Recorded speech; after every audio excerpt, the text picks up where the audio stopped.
दो बच्चों की मौत के बाद जागा स्वास्थ्य विभाग। कुंभकर्णी नींद में सो रहा था स्वास्थ्य विभाग। दो बच्चों की मौत के बाद जागा स्वास्थ्य विभाग और आनन फानन में आंगनवाड़ी कार्यकर्ता और सहायिका पर की गई कार्रवाई। दरअसल मामला ग्राम पंचायत कंजिया का है, जहां पर विगत 5 वर्षों से एनएम पद खाली, जिसकी ओर स्वास्थ्य विभाग का ध्यान नहीं गया है। 4-5 साल से मीजल्स का टीकाकरण भी नहीं हुआ है, जिससे बच्चों में संक्रमण फैलने से महामारी का रूप ले लिया है। 2 बच्चों की मौत हो चुकी है, एक बच्चे का अस्पताल में इलाज चल रहा है। आंगनवाड़ी कार्यकर्ता मुन्नी अहिरवार और सहायिका बबीता अहिरवार पर गिर गई गाज। दोनों को अनुपस्थित रहने पर थमाया, कारण बताओ नोटिस। उन दोनों का कहना है कि हमें गलत फंसाया जा रहा है। स्वास्थ्य विभाग के ब्लॉक मैनेजर की लापरवाही के चलते अनेक प्रश्न खड़े होते हैं। बीना के ग्राम कौजिया में मीजल्स संक्रामक से पीड़ित बच्चों की समस्या सामने आने के बाद भी प्रशासन क्यों जागता है? बीना के ग्राम कजिया में आदिवासी बस्ती में मीजल्स से अनेक बच्चे प्रभावित हुए, जिसके चलते प्रशासन को जागने पर मजबूर होना पड़ा, अन्यथा प्रशासन सोया हुआ ही था। स्वास्थ्य विभाग के ब्लॉक मैनेजर की लापरवाही के चलते अनेक प्रश्न खड़े होते हैं, जैसे काफी माह से टीकाकरण क्यों नहीं कराया गया? क्या ऐसे में झूठी और फर्जी रिपोर्ट बनाकर भेजी जाती है? मीजल्स जैसी बीमारी से ग्रस्त बच्चे क्या दूसरे गांव में नहीं गए, और यदि गए तो क्या उन गांव में भी बच्चों की जांच करवाई गई? क्योंकि यह बीमारी संक्रामक बीमारी है जो अन्य बच्चों को भी शीघ्र प्रभावित करती है। मीजल्स से प्रभावित बच्चे अधिकांश कुपोषित हो रहे हैं, क्या ऐसे बच्चों को चिन्हित किया गया है? मामले में बीएमओ अरविंद गौर का कहना है एनएम का पद खाली है, जिसको लेकर वरिष्ठ अधिकारियों को अवगत कराया गया है। रिक्त पद को जल्द ही भर लिया जाएगा। आपके कंजिया आपके केंद्र आंगनबाड़ी में टीकाकरण कितने दिन से नहीं हुआ? सर लगभग पिछले 5 सालों से नियमित टीकाकरण नहीं हो रहा है। इसका क्या कारण है? यहाँ पर पिछले 5 साल से एएनएम का पद खाली है, और जो सीएचओ दीदी हैं वो गर्भवती महिलाओं का टीकाकरण करती हैं। इस वजह से बच्चों का टीकाकरण नियमित बिल्कुल भी नहीं हो पाता। कंजिया में बहुत से बच्चे मीजल से पीड़ित निकले हैं, पॉजिटिव निकले हैं, इस बारे में आपका क्या? सर इस बारे में हमारा ये कहना है कि नियमित टीकाकरण होना चाहिए, क्योंकि आबादी यहाँ की ज्यादा है और बच्चे प्रति माह हमारे केंद्र पर 3 से 4 बच्चे जन्म लेते हैं, और टीकाकरण की स्थिति ये है कि वो 4 से 5 महीने में एक सत्र लगता है, 2 महीने में, 5 महीने में, कभी कभी 6 महीने भी चला जाता है टारगेट। आपके केंद्र में कोई बच्चा पॉजिटिव निकला मीजल से? नहीं सर, हमारे केंद्र पर एक भी बच्चा नहीं निकला है। अभी पिछले 3 से 4 दिन पहले एक बच्चा निकला था, उसको हल्के दाने निकले थे। आपका नाम बता दीजिए। श्रीमती ज्योति सोनी, आंगनबाड़ी का? हाँ, आंगनबाड़ी कार्यकर्ता कंजिया 24। आपको नाम क्या है भाई? द्रौपदी। द्रौपदी? और क्या होगा तो तुम्हारी बच्ची को? यस बीमारी है, सब बस ठीक दवाई कराई खूब, बात है परेशानी। कौन सी बीमारी है? अब बीमारी की तो पता ही नहीं है। हाँ, फुंसी सी बीमारी। हाँ, तो कहाँ इलाज कराओ तो आपने? नीना करा, मंगाली करा, हमने सब में सबाई में करा के ते आराम लग जाए, होते लग जाए, कितना सबाई करा, लेकिन आराम नहीं लगा? नहीं लगा, फिर उसकी मृत्यु हो गई। हाँ। क्या नाम था बच्ची का? रेहानसी। कितनी उम्र थी उसकी? 1 साल की है। भाई तुम्हारी जो नातिन हथी जानकी, उनकी मौत कैसे हो गई? दाने हाथे। कहाँ दाने हथे? शरीर में। शरीर में दाने हथे। उनको टीका नहीं लगो तो का मीजल्स को? हाँ। ऐसे मौत हो गई। कितने साल की हती बा? जब 5 की। कितने दिन हो गए लगभग मरे को? महीना हुआ। 1 महीना होगा। आपको नाम का है? मुन्नी। मुन्नी आदिवासी? हाँ। पूरा नाम बताओ। मुन्नी आदिवासी। आदिवासी। और तुम्हारी नातिन हती जो उनकी मृत्यु हो गई। हाँ। अब भाई आपको नाम का है और क्या समस्या आ गई थी आपकी? हम आरती आदिवासी, और हमारे 4 मोड़ों को दाने निकले थे, और हमने प्राइवेट इलाज करवा जी। माता भाई बोलते हैं वे निकली हैं 4 को, बड़े को इलाज करवाओ, फिर एक और लड़का इलाज करवाओ, फिर 2 लड़की गिर गई, उन्हें इलाज करवाओ, प्राइवेट इलाज करवाओ हमने। काय से गिर गई थी माता? हाँ, वे दाने निकले पूरे मुँह पे, लाल लाल से, फुंसी से, उनसे। सरकारी इलाज नहीं मिला? नहीं। अब ठीक है? हाँ, अब तो ठीक है। कितना खर्चा हो गया होगा लगभग आपका 4 बच्चों के?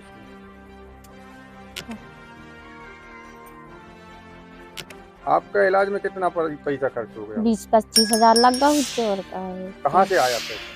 कर्जा करो है गरीब नो, कहाँ से आ जाना।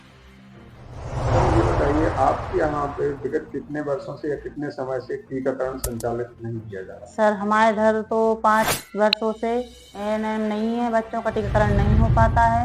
गर्भवती और धात्रियों का ही टीकाकरण होता है, और ये 0 से 5 माह के वर्ष से किसी भी बच्चों का टीकाकरण नहीं होता है।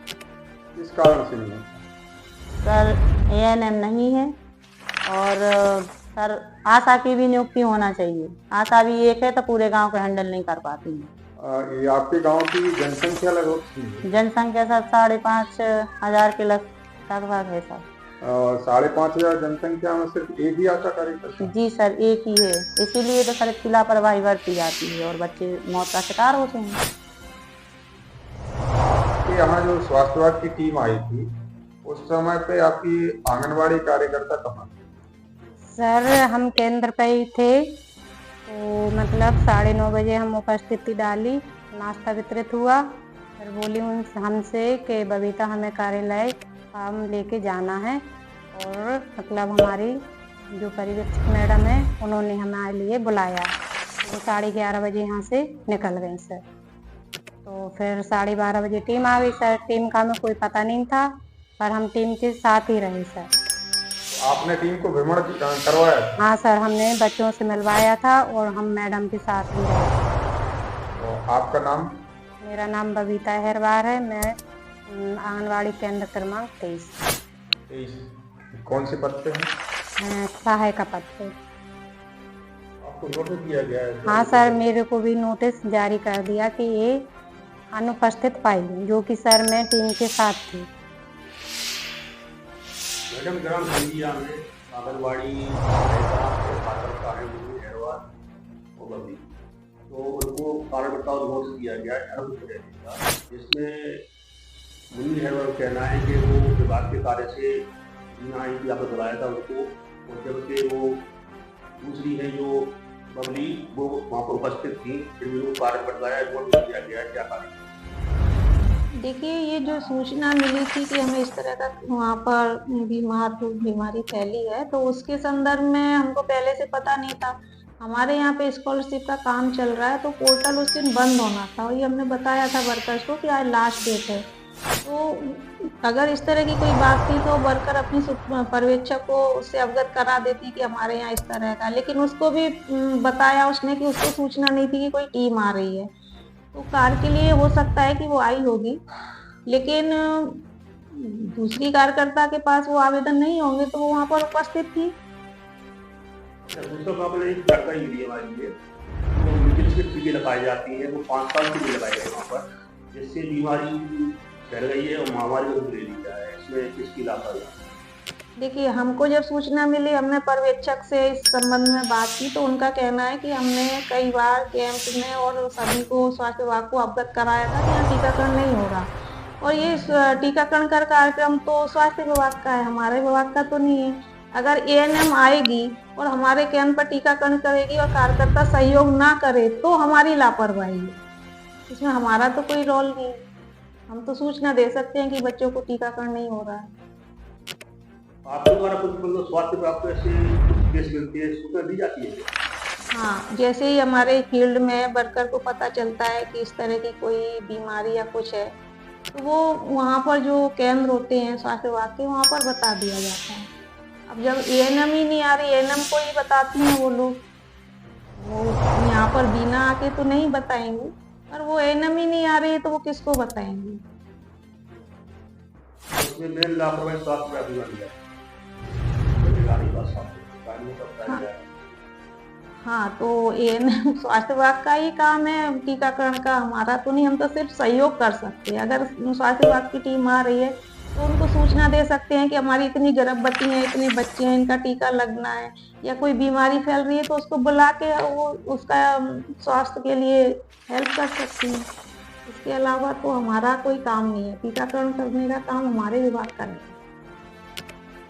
पंजिया प्राथमिक स्वास्थ्य केंद्र में आप पदस्थ हैं, किस पद पे हैं, किस चीज का आप सर मैं कम्युनिटी हेल्थ ऑफिसर हूँ और मुझे मोस्टली यहाँ रखा गया है एएनसी चेकअप के लिए।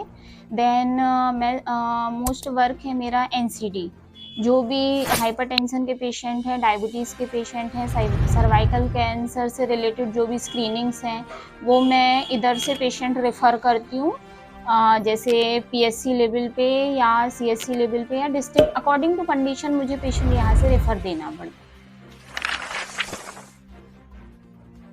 पंजिया प्राथमिक स्वास्थ्य केंद्र में आप पदस्थ हैं, किस पद पर हैं, किस किस चीज़ का आप ट्रीटमेंट करते हैं? सर मैं कम्युनिटी हेल्थ ऑफिसर हूँ और मुझे मोस्टली यहाँ रखा गया है एएनसी चेकअप के लिए। देन मैं मोस्ट वर्क है मेरा एनसीडी, जो भी हाइपरटेंशन के पेशेंट हैं, डायबिटीज़ के पेशेंट हैं, सर्वाइकल कैंसर से रिलेटेड जो भी स्क्रीनिंग्स हैं वो मैं इधर से पेशेंट रेफ़र करती हूँ, जैसे पीएससी लेवल पे या सीएससी लेवल पे या डिस्ट्रिक्ट, अकॉर्डिंग टू कंडीशन मुझे पेशेंट यहाँ से रेफ़र देना पड़ता है। मीजल्स के 45 बच्चे मिले हैं और 2 की डेथ भी हुई, इस बारे में आपको कोई नॉलेज है, इस बारे में क्या कहते सर एक्चुअल में ये जो, अगर इसको मैं अपना फॉल्ट भी कहूँगी, मैं ये नहीं कह रही हूँ कि मेरी गलती नहीं है, लेकिन कहीं ना कहीं इस जो ये रीज़न हुआ है अगर सडन पेशेंट मिलना, एक्चुअल में इसको लोगों ने ये भ्रांति समझ के रखा कि माता निकली हैं करके। उन्होंने मेरे पास एक भी टाइम कोई चेकअप के लिए नहीं आया। और एक बात ये भी है कि जैसे मेरा घर घर घूमने का सिस्टम नहीं है कि मैं घर घर जाऊं, पेशेंट देखूं, देन उसके बाद मैं ट्रीट करूं। अगर मेरे पास कोई बच्चा आता, 2 बच्चे 3 बच्चे आते, तो मेरे को माइंड में कंसंट्रेशन रहता। फिर वो सडन स्प्रेड हुआ केस, तो इसलिए मुझे थोड़ा सा जानकारी लेट लगी, देन पेशेंट बढ़ गए। बाकी अगर मुझे स्टार्टिंग में 1 या 1-2 से पेशेंट थे तभी जानकारी मिल गई होती तो शायद आज ये कंडीशन नहीं होती। उसके लिए मैं सॉरी भी बोलूँगी कि कहीं ना कहीं मेरी गलती है उस पर। ग्राम कंजिया में जो महामारी फैली है उसमें बहुत बड़ी चूक समझ आई कि मीजल्स की वहाँ पे भर्ती नहीं है, क्या है वहाँ पर एएनएम का पदस्थ काफ़ी समय से खाली है। जब मैं आया था जब भी वो वैकेंट है वो वहाँ का पद अपना एएनएम का, और 5 साल से किसी ने बताया, किसी ने 3 साल से बताया। और एक एएनएम आई थी लेकिन एक दिन ज्वाइनिंग किया और उसने, हो सकता है गांव वालों को माहौल ठीक नहीं लगा और वो रिजाइन देकर चली गई है वहाँ से। और इसके बाद मैंने वहाँ के लिए व्यवस्था की, हर बुधवार को एक टीम भेजता हूँ यहाँ से अपनी गाड़ी के माध्यम से वैक्सीनेशन कराने के लिए, और एक प्राइवेट हायर कर रखा था मैंने पब्लिक को, उससे मैं वैक्सीनेशन कराता था। उसका फंड नहीं आया तो उसको भी फिर बंद कर दिया। और बाकी मीजल्स से जो फैला हुआ है वो पहले फैला हुआ था जिसकी जानकारी इन लोगों ने मुझे भी नहीं दी। अक्टूबर की बात है ये, तो उस टाइम पे मीजल्स होकर निकल गए हैं। आज जो है वहाँ पर मीजल्स का ऐसा कोई भी केस नहीं है जो प्रेजेंट टाइम पर पॉजिटिव है। कल हमारी टीम गई थी, जो उसके द्वारा जो जानकारी मिली है कि अभी कुछ बच्चे उसमें संक्रमित हैं, 30-40 बच्चे बताए। हमने 150 घर का सर्वे करा चुके हैं, उसमें एक भी बच्चा ऐसा नहीं है कि जो संक्रमित होकर निकल चुका है। हमने घर घर जाके सर्वे कराया था, हमारे पास पूरी लाइन लिस्ट है, सारी आशाओं को लगा के हमने पूरा काम कराया है और आसपास के 7 गाँव का भी वैक्सीनेशन करा दिया हमने। अच्छा, एक आशा कार्यकर्ता का कहना है वहाँ पर कि जो 3 साल से करीब 5 साल से टीकाकरण नहीं हो रहा है, कौन सा होता है जो जिससे महामारी दूर रहती है, कौन सी क्या महामारी? उसको ही, उसी के लिए तो हम भेजते हैं यहाँ से, जो टीम को भेजते हैं 9 महीने में लगता है ये मीजल्स वाला, उसी के लिए हम यहाँ से टीम को भेजते हैं और हम उसको टाइम पर पहुँचाते रहे। जब भी हमारे पास स्टाफ का यहाँ से फ्री रहे हैं उस टाइप से हमने वहाँ लगा दिया है। और सारे बच्चे जो है कि केंद्र पर आ नहीं पाते हैं, कुछ आदिवासी बच्चे हैं तो पहुँच नहीं पाए, कुछ लोग वहाँ से काम करने चले जाते हैं फिर वापस आ जाते हैं लौट कर, इस कारण भी उनका टाइम पीरियड निकल जाता है, वैक्सीनेशन नहीं हो पाया। तो अभी स्थिति कैसी है वहाँ की? नॉर्मल, अभी नहीं, पहले भी नॉर्मल ही थी। एक बच्चे की डेथ हुई है, 2 बच्चे बताए जा रहे हैं वो झूठा है, एक बच्चा बाहर चला गया, पहले से ही वहाँ नहीं रहता है। एक बच्चे की डेथ हुई है और उसका भी अभी कारण की पुष्टि नहीं हुई कि मीजल्स से हुई है, उसके कारण की पुष्टि होने के बाद मालूम चलेगा कि किस कारण हुई इसकी पुष्टि।